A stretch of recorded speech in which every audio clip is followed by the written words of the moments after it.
Si tú me dices que la fuerza de atracción gravitacional es la que demuestra que la Tierra es, comillas, redonda, es porque existe una fuerza que atrae todo a un centro. Para demostrar que existe un centro, entonces tienes que demostrar ese centro. Y para demostrar ese centro, tienes que demostrar que existe una esfera. Y para demostrar que existe una esfera, tienes que demostrar que existe curvatura. Si no has demostrado la curvatura, mal puedes demostrar la esfera y el centro. Yo siempre he pensado que una de las cosas más interesantes que tiene la Tierra plana, muchas otras, pero son tal vez dos de los, no sé si pilares o columnas, hay dos o tres columnas. Una de ellas es que se te abre una cantidad de caminos que no habrías transitado en ningún caso si la Tierra plana no hubiese aparecido. Relacionado con intelectual, ciertamente, con lo emocional, ciertamente, con lo espiritual, ciertamente, ¿cierto? Y yo diría que incluso en el aspecto de tu relación con tu propio templo físico, ¿no? Se abre todo un abanico nuevo que te obliga a profundizar en ciertas áreas que habrías ignorado. Ahí aparece todo el tema de la medicina germánica, aparece todo el tema astrológico, aparece todo el tema relacionado con alternativas de salud que son divergentes de la ciencia oficial. Aparece para mí, de lo que se me hizo más interesante y con lo que disfruto mucho, es leer a los pensadores de la ciencia. ¿Cómo piensan los pensadores? Eso lo encuentro fantástico, como un Imre Lakatos, un Alexander Coiré, un Thomas Kuhn, un Karl Popper, un Gassendi, Bachelard, Peirce, no sé, Mario Bunge, que además yo estoy seguro que todos ellos probablemente creían en la Tierra redonda, ¿no? Es súper interesante, porque con ese pensamiento profundo y crítico sobre cómo operar la ciencia, nunca se cuestionaron si lo que les habían enseñado respecto a la forma de la Tierra era correcto o no. Y que tiene libros sobre la pseudociencia, entonces una charla con él habría sido notable. Y eso también es notable, cómo la ciencia ortodoxa y fundamentalista no se atreve, no está dispuesta a poner en duda sus más profundas dogmas, digamos.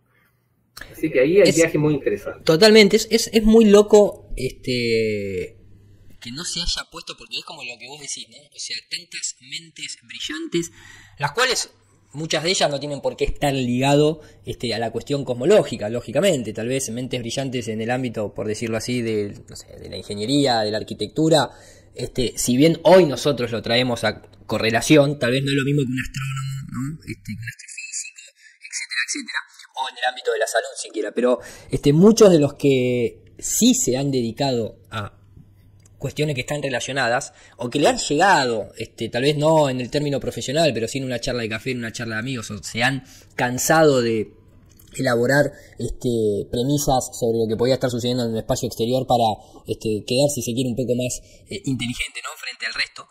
¿Quién no ha hecho uso de historias de Carl Sagan o de mencionar algún que otro artículo de los que hoy nos reímos a carcajadas prácticamente, ¿no? Cuando uno dice una distancia o cuánto mide el ancho de la galaxia Andrómeda, pero que no se haya puesto en términos reales, digo, ¿no? En términos realmente experimentales, la premisa del barco desapareciendo en el horizonte, porque yo lo recalco cada vez que puedo.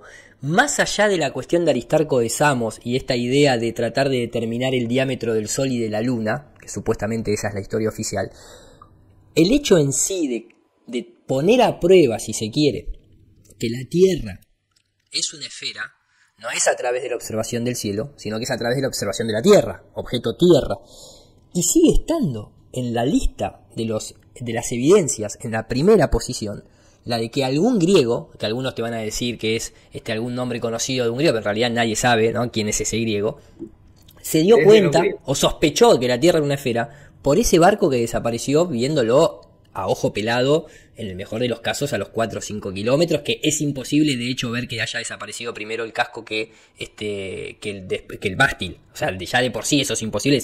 Eso lo puedes llegar a ver a ojo pelado con un buque de 8 pisos de altura. Imagínate en esa época los griegos, no sé, capaz que el barco, porque no especifican qué barco, ¿viste? No sabes si es un barco, un bote, una nave, ¿viste? No sabes muy bien qué era, pero si vas a lo que edificaban en términos marítimos los griegos en aquella época, tampoco, ¿viste?, era algo que pudieras determinar tanto así. Pero bueno, vamos a suponer que el tipo lo que vio fue de golpe un palo, el palo del mástil nada más, no vio, no veía la parte de abajo.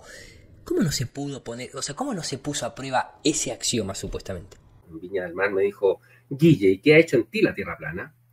Y le encontré una muy buena pregunta, porque no habría reflexionado sobre ello si la pregunta no hubiese sido formulada. Pensé mucho en pulir. Yo le dije, yo creo que me ha pulido. El modelo heliocéntrico te dice que tú viajas en una roquita de arena, en un granito de arena, viajando perdido hace 14.500 millones de años, en un universo en expansión, producto de la casualidad del Big Bang, y que desciendes del mono. Eso es lo que te dice, ¿no? Implícita o explícitamente.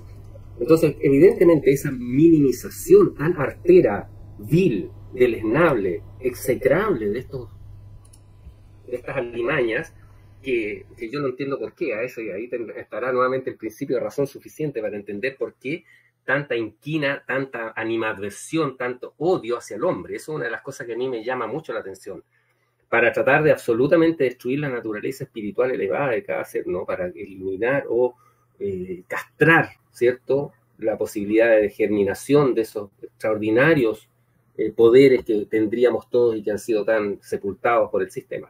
Es una pieza de ingeniería maestra, el modelo heliocéntrico, en términos de desvalorización del ser humano, de reducción de, si se quiere, de potencial, ¿no? Y me gustaba mucho la frase de Mark Twain, que es más fácil engañar a la gente que demostrarle que ha sido engañada, y creo que se complementa también, ¿no? Solo los pequeños secretos necesitan ser protegidos, las grandes se mantienen en secreto por la incredulidad pública, Marshall McLuhan. Y si uno se lo pone a pensar un segundo, es así. Creo que justamente esta mentira es tan grande, el engaño es tan grande, que más allá de que obviamente es más fácil, ¿no?, engañar a la gente que demostrarle, porque tenés que demostrarle, no sirve simplemente con decírselo, se lo tenés que demostrar para romper eso.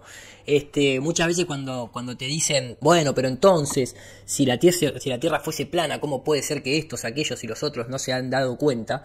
Primero, porque volvimos a lo que charlábamos al principio, ni siquiera lo pusieron a prueba.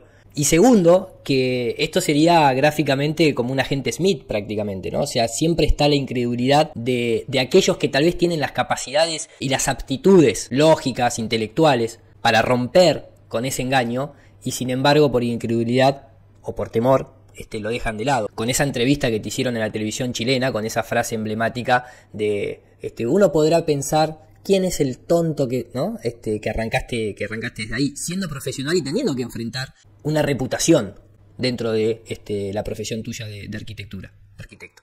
Sí, bueno, y por ahí una frase de un personaje notable, creo que se la envié a Dani Márquez, que justamente habla sobre las mentiras, y dice algo así como que el ser humano, como en su inocencia, ingenuidad, está dispuesto a entender las pequeñas mentiras porque uno mismo las diría aquí, allá o acullá, pero ninguno de nosotros, o el ser humano en general, es tan descarado para elaborar grandes mentiras. Se sorprendería de alguien tan obsceno para crear grandes mentiras, lo cual es muy sabido por los mentirosos de siempre. Por eso, y lo dicen Mel Gibson en una película ahí que me crucé con ella casualmente hace algún tiempo atrás, cuando dice, las mentiras para que sean creíbles deben ser gigantescas, porque las pequeñas mentiras son muy fáciles de descubrir, pero las grandes mentiras no. ¿Por qué? Porque el ser humano no es tan indecoroso como para elaborar grandes mentiras, pero sí lo saben, por supuesto. Pequeñas cositas que, obviamente, lo pequeño también es más fácil de poner a prueba.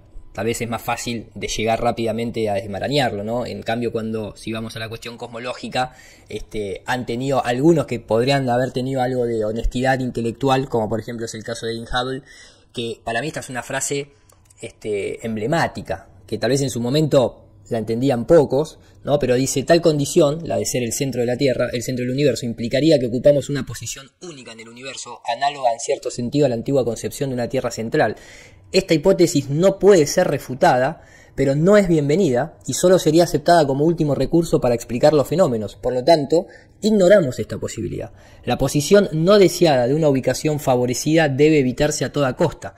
Tal posición favorecida es intolerable, por lo tanto, con el fin de restaurar la homogeneidad y para escapar del horror de una posición única, se debe compensar con una curvatura espacial. No parece haber otro escape. El año 1937. ¿Vos te imaginás el momento de tener que estar escribiendo estas palabras? El dolor y la locura mental que le pudo haber producido el hecho de no poder refutar la posición central del universo, porque alguien que escribe esto es que seguramente se tuvo que haber dado cuenta de lo que realmente implica que el modelo heliocéntrico fue una gigantesca mentira, en términos éticos, morales, pero también espirituales, porque este horror No te lo saca de la víscera un aspecto científico. Esto viene de algo de qué cagada nos mandamos. O sea, lo dejo ahí para que usted comente, maestro. No sé, yo me sorprendo un poco, me asombra esa, no sé si ingenuidad, candidez, bueno, ahí podemos entrar en la naturaleza evolutiva de cada alma, ¿no? De no entender el peso gravitacional, vamos a usar la palabra gravitas, que tiene la diferencia de ser el centro de lo creado, de ser una cosa casual, ¿cierto? Azarosa, sin rumbo, sin propósito, ni nada. Su tenor sea la homogeocentría, el hombre y la tierra como centro de lo observado y de lo observable, y del entorno que nos rodea, ¿no? Ahí entramos en temas muy interesantes, metafísicos, filosóficos, porque esto es una opinión personal, yo sostengo que nuestro mundo, aunque parezca de perogrullo, obvio y evidente, a veces las cosas no las vemos por ser de perogrullo, obvias y evidentes, ¿no? Este mundo, esta realidad fue creada expresamente para cada uno de nosotros. Eso de alguna manera yo lo explico por el hecho de partida de la línea del horizonte y del punto de fuga, porque si yo estoy en la arena sentado y mi amigo está a 1 metro de pie, yo tengo la línea del horizonte a mis ojos y mi amigo la tiene a sus ojos. Y si además eso se está ocultando en el horizonte, yo veo como el reflejo de los rayos del sol llegan a mis pies, mi amigo que está a 1,5 metros ve como los rayos solares llegan a sus pies, pero yo no veo los rayos solares llegándole a él. Eso pasaría tal vez porque yo me encontré, y pasando un poco a otros temas, pero van medio aparejados, una vez vi una foto de un Star Trek y resultó que la había tomado un fotógrafo argentino en un timelapse, pero se notaba el giro de las estrellas en torno a un punto y se veía un cerro en primer plano y eso resulta que era el volcán Villarrica. Entonces yo dije, pero ¿cómo puede haber un Star Trek con un punto medio central en torno al volcán Villarrica si estamos a miles de kilómetros de polar? Y entonces eso me quedó dando vuelta y ahí se me ocurrió pensar, que puedo estar absolutamente errado, por supuesto, que del mismo modo que existen, que además en el dibujo y en la ilustración se usa, los puntos de fuga son individuales, pero si yo cambio mi sentido de dirección, mi punto de fuga también va a cambiar, ¿no? Entonces tal vez con las estrellas pasa algo similar, justamente se produce un punto de fuga individual, tuyo, personal, propio, según el lugar donde te encuentres. Y justamente ese diagrama que estás mostrando tú de alguna manera enseña ese mismo modelo, ese mismo concepto, como yo le llamo, es un concepto estructural de diseño diferente completamente a lo que nos enseñaron, ¿no? Que tiene otra estructura, tiene otro concepto y tiene otro diseño. Pero empieza a dar respuesta a muchas más cosas que el modelo indemostrable, sin acudir al principio de autoridad de la Tierra voladora geoide pera. Nosotros no tenemos la posibilidad de ver las estrellas, y eso es fascinante, no podemos ver las estrellas a una determinada altura, desaparecen las estrellas a una determinada altura. Entonces no podemos ver estos puntos de fugas exóticos, los cuales se han querido utilizar solamente para tratar de explicar un modelo esférico. No podemos ver esto desde las alturas. Entonces esto en realidad puede estar totalmente plano, las estrellas, no tienen por qué tener ese abovedado, pueden estar totalmente planas y es simplemente esta distorsión que se produce sobre todo en la atmósfera, en donde nos da la sensación que la luna siempre nos está mirando de frente a pesar de que hace esto, porque en realidad está haciendo esto, ¿no? Y entonces todo eso no lo tenían en cuenta ni los griegos, ni los aztecas, ni los mayas, ni los incas, ni los hebreos, ni los cristianos, nadie, hasta que de alguna manera, al menos de carácter público, tuvieron que aparecer los terraplanistas. Comparto, Iru, yo muchas veces lo pensé, además, muchas veces pensé en esa posibilidad, justamente, que el fenómeno óptico, el fenómeno de la perspectiva, ¿cierto? Y el punto de fuga nos hacía pensar que, por eso yo a veces me hacía sentido esta idea del plano infinito horizontal y quizás el plano de las estrellas también un plano infinito horizontal, lo cual me choca con la posibilidad de este campo cerrado y relacionado con la presión atmosférica. Bueno, entonces empezamos ahí nuevamente a entrar en esta suerte de tal vez contradicciones que puede haber y entremos ahí. Le pregunté cuál es el punto más débil de la Tierra plana. Yo ya no tenía el recorrido que tenemos hoy día. Las estrellas, me dijo él. Sí, claro, efectivamente, estamos de acuerdo. El cielo, el firmamento, ¿ya? Pero yo, para esa gente tosuda que nos acosa un poco, nos persigue, porque es muy divertido, yo a veces me invitan a un programa que ni yo sé cuándo va a salir emitido, y yo llego y ya estuvieron los trolls ahí. Lo encuentro genial. Ellos se enteran antes que yo, o que nosotros, lo cual lo encuentro muy divertido porque, bueno, tiene estas paradojas, pues le hemos dado un sentido a sus vidas. Nuestra existencia le ha dado un sentido a sus vidas, lo cual nos honra, ¿no? Que iban girando en torno a nosotros, yo no lo pedía, ni tú me imagino que tampoco, pero bueno, si eso les ha dado un sentido a su vida, tal vez no es tan malo. Entonces, porque en esa tosudez, digo yo, insistir en tratar de demostrar la forma de la Tierra mirando al cielo es equivalente a que tú necesites determinar la geomorfología del fondo de las fosas marianas, envías un buzo con su escafandra, con sus botas de plomo, con su manguera de oxígeno a posarse en el fondo oceánico, y él decida que va a determinar esa geomorfología estudiando el oleaje sobre la superficie del agua. No tiene ni pies ni cabezas. Totalmente de acuerdo. Yo creo que sí, yo creo que más que... Claro, uno lo va, como vos bien decís, ¿no? Uno lo va viendo, inicialmente lo puede entender como un punto débil, pero sin embargo tenemos Polaris ahí, ¿no? Que también es un punto muy fuerte en cuanto a la rotación del cielo y no a la rotación de la Tierra. Obviamente también hemos mejorado en entender y nuevamente comprender esos antiguos que separaban el estudio del cielo del estudio de la Tierra, porque en realidad cuando uno dice, se entiende, ¿no? El hecho de cuál es la situación más compleja de explicar, diría yo, más que de un punto débil. ¿Por qué digo? Porque a la fecha de hoy tenemos explicaciones. Las explicaciones están incluso hasta los modelos y demás. Lo que pasa es que hay gente que decide por incredulidad decir, no, bueno, eso sería muy complejo de aceptar. Y vos decís, pero pará, ahí está, complejo de aceptar es la vida. O sea, que yo tengo un pensamiento, que tengo una emoción, que camino, que si ahora quiero levanto el brazo. Complejo de aceptar es que hay una bola ahí en el cielo dando luz y la otra que tiene ese color plata que aparece de noche y nunca se cae, nunca se mueve, nunca se aleja, nunca se va. ¿No? Complejo es la naturaleza, es compleja de entender, que tal vez nosotros la pasemos de largo porque nos parece lo cotidiano, bueno, pero me parece que hay cosas mucho más complejas que entender la cuestión del cambio de que el observador es el que cambia de orientación para observar esas estrellas, y que el cielo realmente es un universo aparte del de la Tierra. La Tierra es plana sin la necesidad del cielo, eso está claro, porque nosotros partimos de esa primera axioma. O sea, ¿quién tiene más difícil?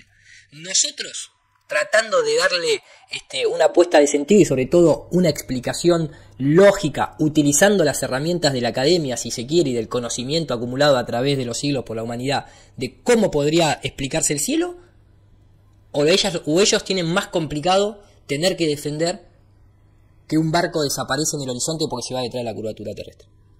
¿Quién lo tiene más complicado?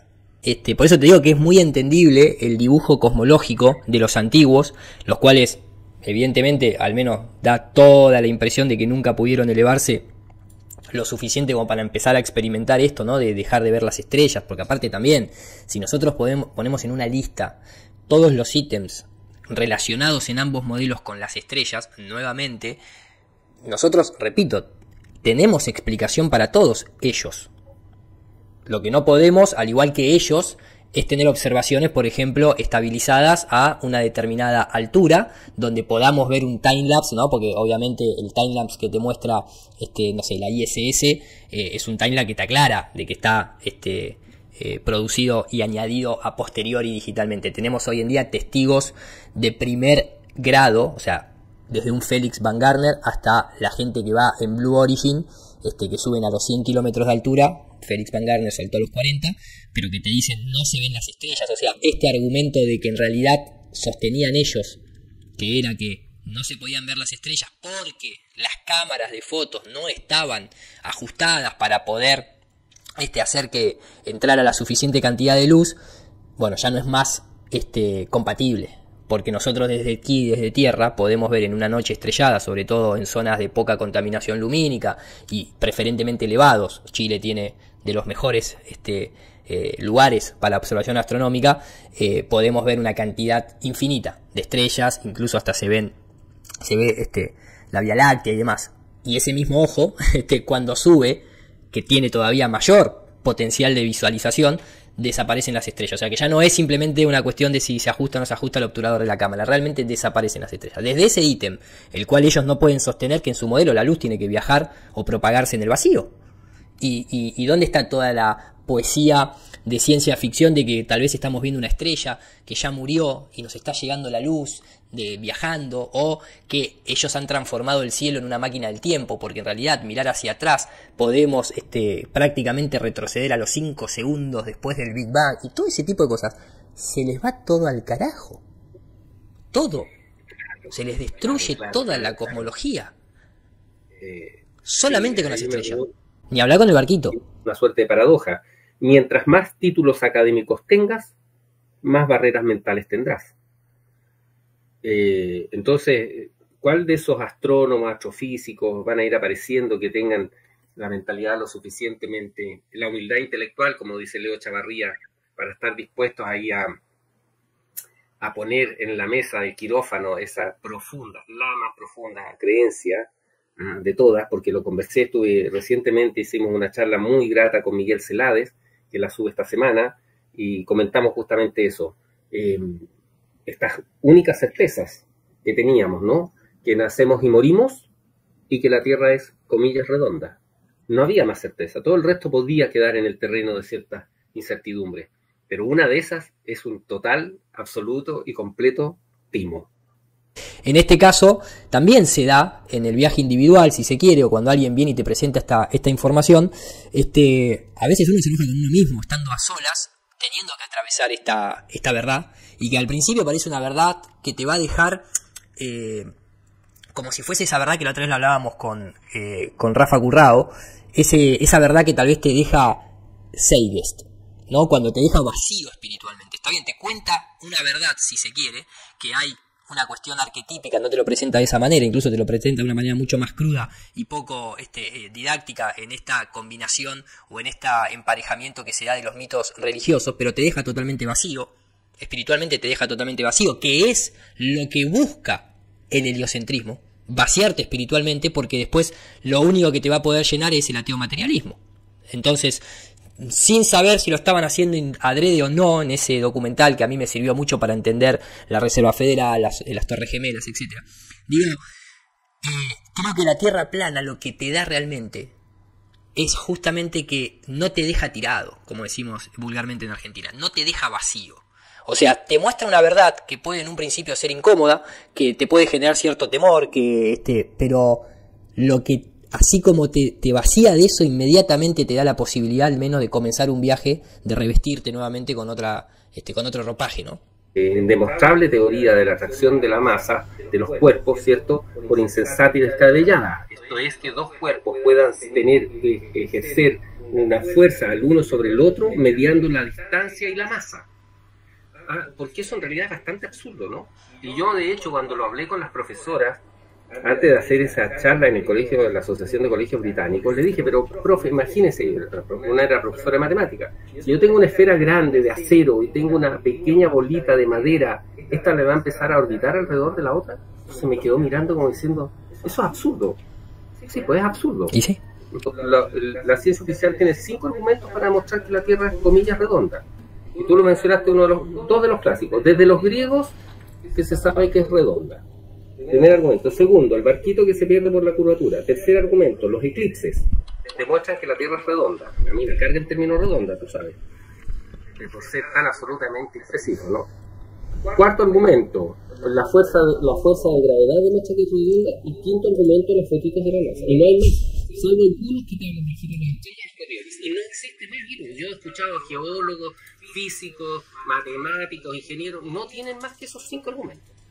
Ya, entonces lo que yo sostengo, si tú me dices que la fuerza de atracción gravitacional es la que demuestra que la Tierra es, comillas, redonda, es porque existe una fuerza que atrae todo a un centro. Para demostrar que existe un centro, entonces tienes que demostrar ese centro. Y para demostrar ese centro, tienes que demostrar que existe una esfera. Y para demostrar que existe una esfera, tienes que demostrar que existe curvatura. Si no has demostrado la curvatura, mal puedes demostrar la esfera y el centro.